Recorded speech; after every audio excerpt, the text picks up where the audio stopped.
Έχει μεγάλο ενδιαφέρον τώρα να δούμε πώς αναλύει τόσο το χθεσινό επεισόδιο και τη συμπεριφορά Ερντογάν στην Πράγα, όσο και τη συνολική επιθετική ρητορική της Τουρκίας έναντι της Ελλάδας, ο ειδικός αναλυτής στην πολιτική της Τουρκίας και των αραβικών χωρών, Στίβεν Κουκ, που μίλησε στην Νικολέτα Κρητικού.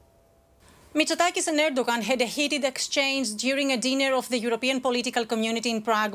Turkey's president said, "We have nothing to discuss with Greece," accusing Athens of basing its policy on lies, and repeated the threat that we may suddenly arrive one night. How do you interpret that? I think there's a number of things to keep in mind.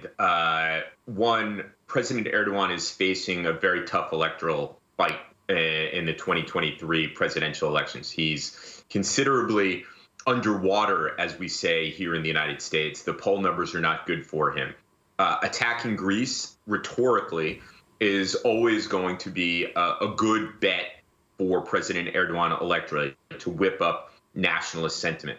At the same time, I think it's clear that the Turks see an opportunity to try to intimidate Greece into resolving the problems in the Aegean to Turkey's benefit.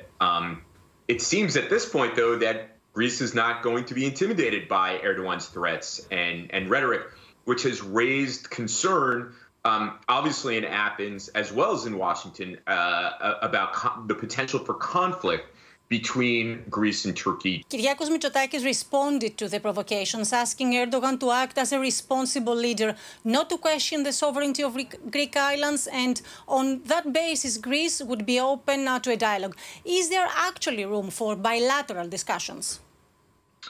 Well, I think that there is. I think Prime Minister Mitsotakis said that Greece would be willing to sit down with Turkey as long as Turkey stopped its provocations. The Turks, using a rather aggressive rhetoric, have said that they also want to settle the issue peacefully. The question is, clearly, the two governments cannot sit down together at their own volition. So who is going to be the external power that brings the two countries together at the table? Will it be the Biden administration? Will it be the Secretary General of NATO?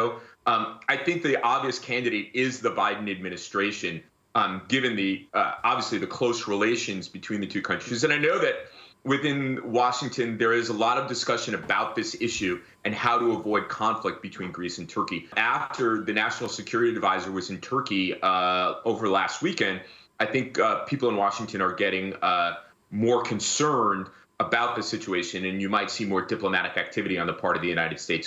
Ankara opens up many fronts with Greece. Questions the sovereignty of Eastern Aegean islands, weaponizes migration, signs an illegitimate agreement with Libya's Tripoli government, leaving aside the designated exclusive economic zone between Greece and Egypt.